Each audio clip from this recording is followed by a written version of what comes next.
Olá, o programa Diário de Oração aqui pela Rede Século XXI. Estamos refletindo, levando a você a reflexão sobre os relacionamentos que Jesus tinha. Aliás, são vários, mas aqui nós priorizamos alguns justamente para te ajudar a viver um pouco mais a sua motivação, viver de fato a partir da graça de Deus na sua vida.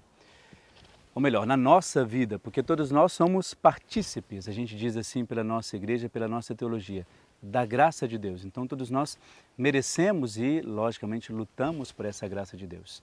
E hoje a gente trata de um dos relacionamentos mais conhecidos da palavra de Deus, um dos mais, e que sempre provoca várias reflexões sobre isso. Não só reflexões na parte desse encontro, mas quando se trata da questão do perdão e da misericórdia de Deus.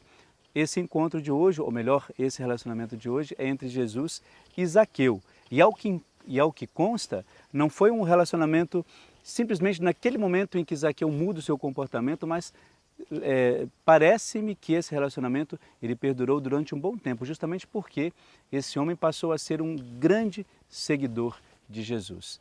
Isso é muito bom, porque a gente começa a entender a palavra de Deus sob esta ótica da compaixão. É tão bom quando a gente percebe isso, não é? Quando a gente tem essa ótica, a gente vai ver que de fato esse Deus aí ele vai preparando alguns caminhos para a gente. E quando ele escolheu, ou quis, melhor dizendo, que Jesus se encarnasse, se fizesse como um de nós, para conhecer a vida de cada um de nós, uma das coisas que às vezes nós não nos damos conta é de que de fato Jesus nos conhece pelo nosso nome, pela nossa identidade. E foi isso, claro, que ele apresentou neste encontro com Zaqueu. Veja que interessante isso. Zaqueu, ele baixa estatura, queria ver Jesus, subiu na árvore, mas ele não contava com o fato de Jesus já conhecê-lo. Tanto que Jesus diz, Zaqueu, o chama pelo nome. A identidade de Zaqueu é revelada ali. É claro que a maioria das pessoas conhecia Zaqueu pela profissão que ele tinha, um publicano, um cobrador de impostos e tal. Mas, na verdade, Jesus tinha, assim, a compreensão em relação ao seu nome de quem de fato ele era. Não só porque se chamava Zaqueu, mas toda a história deste homem. Então, quando ele o chama pelo nome e diz assim, olha, hoje eu estarei na sua casa. Ele está dizendo assim, eu conheço a sua história, conheço a sua vida e te dou essa oportunidade de você mudar a sua vida e a sua compreensão sobre as coisas.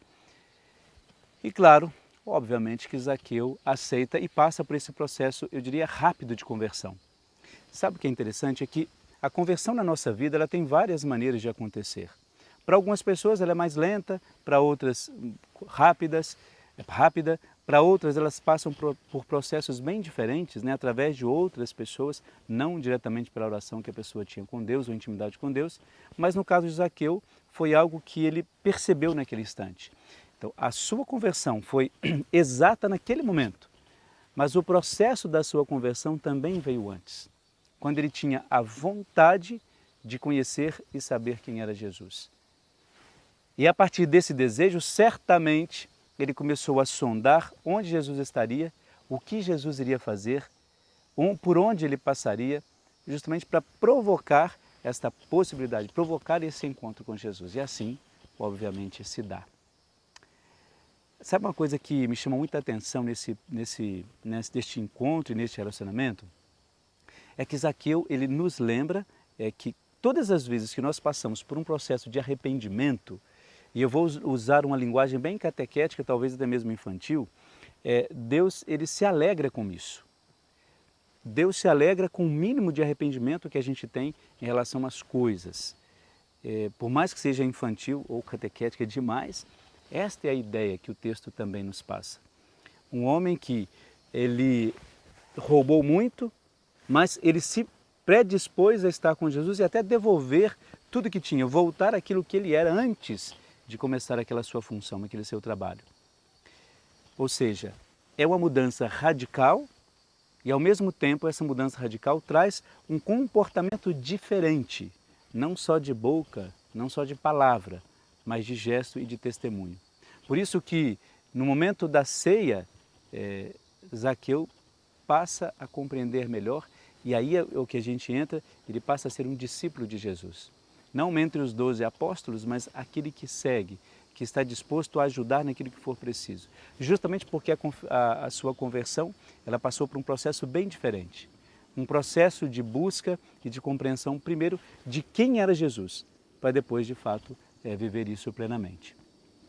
E aí a gente tem que se perguntar, trazer isso para nós, assim, eu preciso ficar atento, isso seria muito importante que a gente aprendesse isso, eu e você também.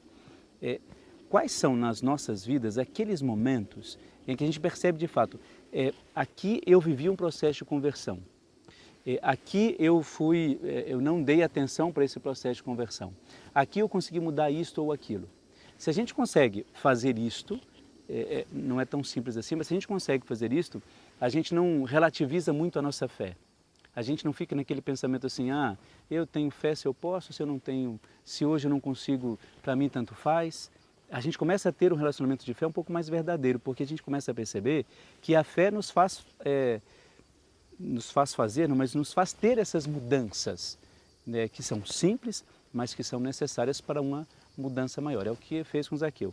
Pequenos gestos até chegar o momento final da sua conversão e da sua adesão e discipulado a Jesus Cristo. Muito bem, você fique agora com uma oração e uma bênção especial para você e para toda a sua família.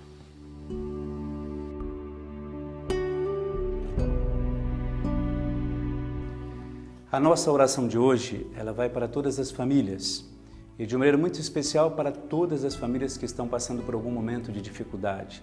Dificuldade esta que podem vir a partir das incompreensões, dificuldade de conviver com a questão das drogas, dificuldade da distância entre marido, esposa, filhos. Também por todas aquelas famílias que hoje se encontram como se fossem ilhas, onde não há nenhum tipo de relacionamento ou de convivência entre seus pares.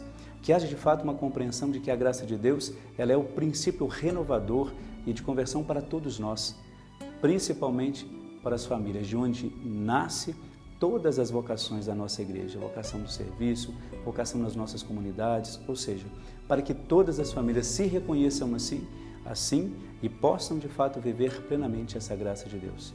Movidas então pela compreensão, pela compaixão e pela misericórdia. Jesus, Maria e José, em vós contemplamos o verdadeiro amor de Deus. Sagrada Família de Nazaré, tornai também as nossas famílias lugares de comunhão e cenáculos de oração, escolas autênticas do Evangelho e pequenas igrejas domésticas. Sagrada Família de Nazaré, que nunca mais se faça nas famílias a experiência da violência, do egoísmo e da divisão. Quem ficou ferido ou escandalizado, depressa conheça a consolação e a cura. Sagrada Família de Nazaré, que nossa Igreja possa despertar em todos a consciência do caráter sagrado e inviolável da família, a sua beleza no projeto de Deus. Jesus, Maria e José, escutai a nossa súplica. Em nome do Pai, do Filho e do Espírito Santo. Amém.